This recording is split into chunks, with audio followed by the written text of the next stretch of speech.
నమస్తే నా అందరికీ. గత 2 రోజులుగా అయితే దేశవ్యాప్తంగా నిరసనలు చాలా పెద్ద ఎత్తున జరుగుతున్నాయి. అమిత్ షా మాట తీరు పట్ల అంబేద్కర్, అంబేద్కర్, అంబేద్కర్ అని ఆయన పార్లమెంట్‌లో ఎందుకు భయం పట్టుకొచ్చింది? దేశంలోని అన్ని రాష్ట్రాల్లో దళితులంతా ఏకమవుతున్నారు. మరి ఎక్కడ చూసినా అంబేద్కర్, అంబేద్కర్ అంటున్నారు. మరి మా పరిస్థితి ఏందని భయం పట్టుకుందా? బీజేపీ నుంచేమో అంబేద్కర్ బొమ్మ పెట్టుకొని దళిత యువ మోర్చా, ఆ మోర్చా, ఈ మోర్చా అని వాళ్ళు కూడా బొమ్మలు పెట్టి ఓట్లు అడిగారు కదా! అంబేద్కర్ బొమ్మ అంబేద్కర్‌కు దేవుడు అంటారు. దేవుడి కంటే ఇంకొక పైకి దేవుడు అనుకుంటారు. వాడు నమ్మేవాళ్ళు. మీరు అంబేద్కర్‌కు అంబేద్కర్ అనే బదులు దేవునికి మొక్కితే ఏదో పుణ్యం దక్కుతదేమో. నీకెంత పుణ్యం వచ్చిందయ్యా నువ్వు? అంబేద్కర్ పుణ్యంతో నీకు నచ్చింది కదా! ఆ కుర్చీ నువ్వు కూర్చున్నది. ఆ పార్లమెంట్‌లో పోయే అవకాశం కూడా నీకు అంబేద్కర్ పుణ్యమే. ఒక మంత్రి పదవి వచ్చింది కూడా అంబేద్కర్ పుణ్యమే. ఈ అంబేద్కర్ ఇచ్చిన పుణ్యం మర్చిపోయి నువ్వు అంబేద్కర్‌కే పంగనామా పెట్టేసి దేవునికి జపం చేయండి, దేవునిది పుణ్యం వస్తుంది అంటావు. అంబేద్కర్ పేరు ఎత్తగానే ఎవరైనా అంబేద్కర్ పేరు అనగానే నీకెందుకు మంటలేస్తుంది?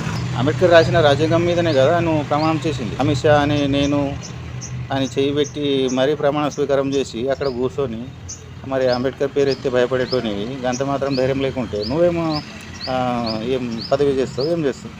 అంటే నీకు భయపెట్టాలని చూస్తున్నావా లేకుంటే నీకేమనుకుంటున్నావు? ఒకటి ఐరనుకో కథం మీద వచ్చినట్టే నీ లెక్క.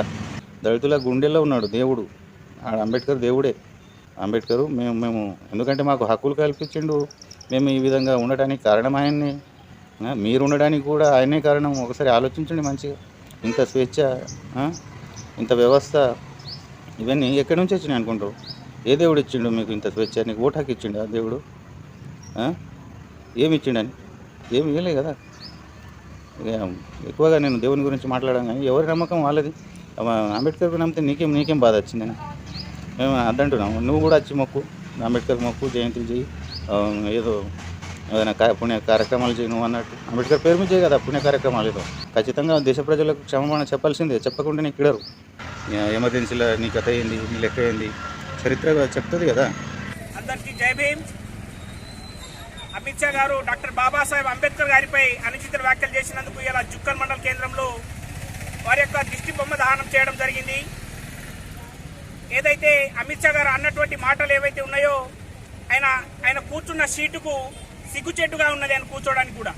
ఎందుకంటే ఆయన 7 జన్మలు ఎత్తిన కానీ డాక్టర్ బాబాసాహెబ్ కాళీ బొటనవేలుతో కూడా సమానం కాడు. మరి ఆయన కుటుంబంలో ఎవరైతే ఉన్నారో వాళ్ళు ఎంతమంది స్వర్గానికి పోయారో ఆయన లెక్క చెప్పగలడా?